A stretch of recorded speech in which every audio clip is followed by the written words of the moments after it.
Assalamualaikum warahmatullahi wabarakatuh. Perkenalkan, nama saya Amoy Jiani Nawati dari Prodi Teknik Industri. Di sini saya akan membuat video tugas akhir dalam bentuk tutorial yang akan membahas salah satu studi kasus dari tugas sebelumnya, yaitu tentang pengukuran waktu baku produksi nata de coco.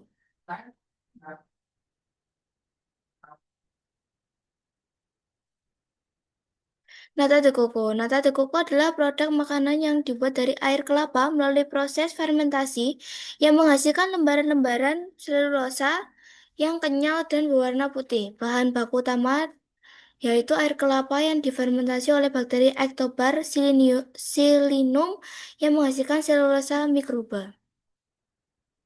Nata de coco memiliki tekstur kenyal seperti jelly dan rasanya yang sangat manis, membuatnya populer sebagai campuran dalam berbagai minuman dan makanan penutup seperti es buah, puding, dan agar-agar. Manfaat nata de coco rendah kalori dan tinggi serat, kemudian membantu menjaga kesehatan pencernaan, kemudian menggantikan cairan tubuh dan mencegah dehidrasi. Waktu baku produksi nata de coco. Pengertian waktu baku yang pertama, maaf, adalah waktu yang dibutuhkan secara wajar oleh seorang pekerja normal untuk menyelesaikan suatu pekerjaan yang dikerjakan dalam sistem kerja terbaik. Waktu baku juga dapat diartikan sebagai waktu yang sebenarnya digunakan oleh seorang operator untuk memproduksi satu unit produk atau alat. Kemudian ini adalah proses produksi. Dalam proses produksi nata de coco terdapat 5 proses utama, yaitu satu, perencanaan kelapa, yang kedua fermentasi, ketiga pencucian, keempat pemotongan, dan kelima pengemasan. Pada observasi kali ini kita akan mengamati proses pengemasan. Data dummy pengemasan nata de coco. Yang pertama, pengukuran pertama 35 menit, yang kedua 45 menit, yang ketiga 34 menit, yang keempat 24 menit, yang kelima 23, yang keenam 60 menit, yang ketujuh 43, dan sampai pengukuran ke-40 itu 23 menit. Pengukuran waktu baku pengemasan nata de coco. Ini ada 10 subgrup, waktu penyelesaiannya berturut-turut dari 1, 2, 3, dan keempat. Waktu rata-rata subgrupnya itu ada 34,5, 39,0, yang ketiga 33,75.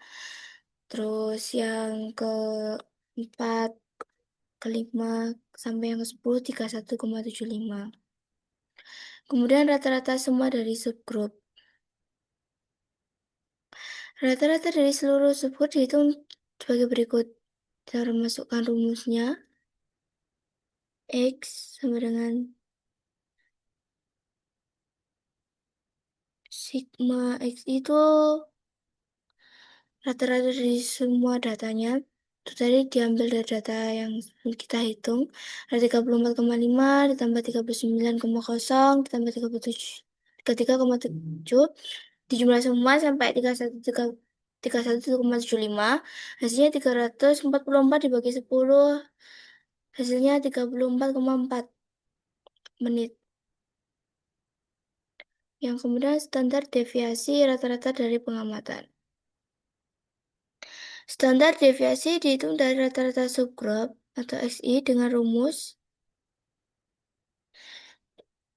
Ini rumusnya.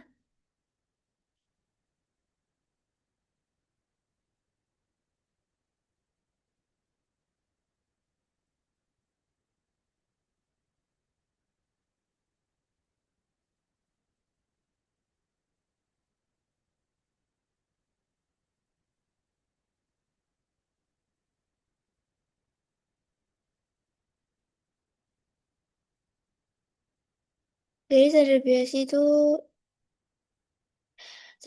dari rata-rata subgrup sama dengan akar kuadrat dari jumlah selisih kuadrat antara rata-rata subgrup ke I dikurangi rata-rata semua subgrup dibagikan 1 dikurangi 1.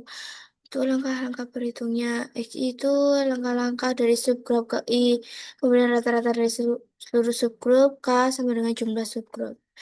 Jadi kan jumlah subgrupnya tadi kan 10 dikurang 1 sama dengan 9. Hasilnya adalah akar 12,46,11 sama dengan 3,53 menit. Kita masukkan, dikurang, setelah itu di akar kuadrat kan, ditambah sampai hasil yang terakhir. Kemudian ada batas kontrol atas atau BKA dan batas kontrol bawah BKB.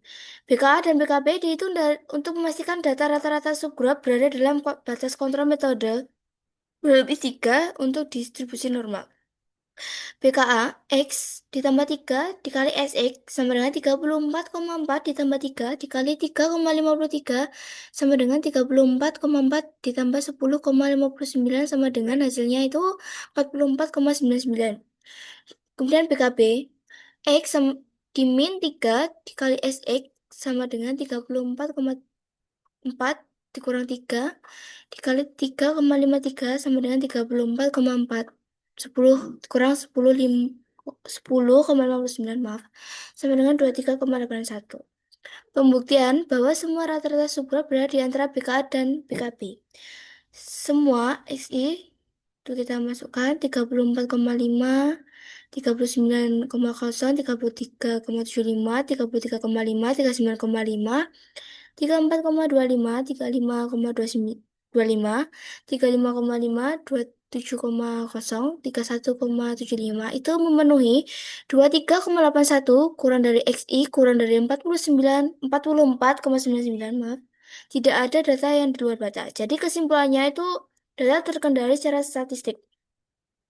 Kemudian jumlah waktu pengukuran yang diperlukan atau N. N adalah jumlah pengamatan minimal yang dibutuhkan untuk akurasi 5% dan tingkat kepercayaan 95%. Rumusnya ini N sama dengan Z kali S per AX dikuadratkan. Keterangannya Z sama dengan 1,96 itu untuk kepercayaan 95%. Kemudian S 10,56 standar deviasi populasi dihitung dari seluruh data karena lebih representatif. Sama dengan 0,05, akurasinya 55%, maaf. X sama dengan 34,4. Perhitungan standar deviasi seluruh data atau S, rata-rata seluruh data atau X sama dengan Sigma XI per N sama dengan 1376 dibagi 40 itu, jadi 40 itu dari data pengukuran data dummy-nya. Sama dengan 34,4. Sigma XI min X kuadrat sama dengan 435,1,6 sama dengan akar 4351,6 dikurangi 40 min 1 sama dengan 111,5795 sama dengan 10,56.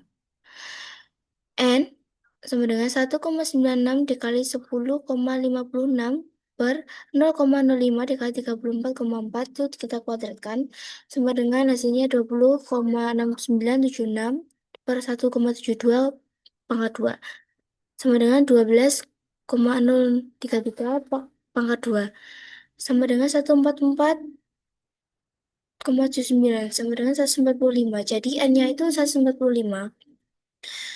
Saat ini hanya ada 40 data, sehingga diperlukan tambahan 145 dikurangi 40 data dummy tadi, atau data pengukurannya, jadi sama dengan 105 pengamatan. Kemudian yang kedua, waktu siklus. Waktu siklus adalah rata-rata waktu pengamatan dari seluruh data. Total waktunya 1376 menit dari jumlah data asli, jumlah siklusnya kan 40. Jadi, waktu siklus sama dengan X, sama dengan X, sigma X, I per N sama dengan 1376 dibagi dengan datanya tadi 40 sama dengan 34,4 menit. Waktu normal. Waktu normal adalah waktu siklus yang disesuaikan dengan rating faktor atau kecepatan operator. Karena tidak ada informasi rating faktor dalam data, diasumsikan bekerja pada kecepatan normal atau rating faktornya itu 100%. Waktu normalnya, waktu normal sama dengan waktu siklus dikali rating faktor. Jadi waktu siklusnya tadi 34,4 dikali 1,10 sama dengan 37,84 menit itu waktu normalnya.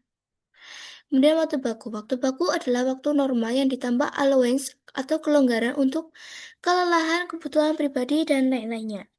Karena tidak ada informasi allowance dalam data, diasumsikan allowance faktor standarnya 10%. Jadi berdasarkan data praktikum. Secara umum, allowance faktor sama dengan 10% sama dengan 0,10. Waktu baku, waktu sama dengan waktu normal ditambah dalam kurung 1 plus allowance. Sama dengan, jadi waktu normal tadi kan ketemu 37,84 dikalikan dengan 1 ditambah 0,10 dari allowance faktornya kan tadi kita asumsikan berdasarkan praktik umum, jadinya 10% kita jadikan desimal jadi 0,10. Sama dengan 30 hasilnya 38,94 nih. Baik, untuk kesimpulannya, berdasarkan analisis yang kita amati waktu pemesanan dari data The Gogo, yang pertama, dalam kendali statistik, semua rata-rata subgrup berada di antara BKA, yaitu 52,26 menit dan BKP 16,54 menit, menunjukkan bahwa proses pengemasan stabil dan konsisten tanpa variasi yang tidak wajar. Kemudian waktu rata-rata. Waktu siklus rata-rata adalah 37,84 menit per operasi pengemasan. Kebutuhan pengukuran tambahan. Untuk mendapatkan estimasi waktu dengan presisi 5% dan keyakinannya tadi 95%, jadi kita memerlukan minimal 145 pengukuran. Sedangkan data yang ini tadi itu hanya 40 pengukuran. Jadi artinya data yang ada belum cukup akurat dan perlu ditambahkan lagi.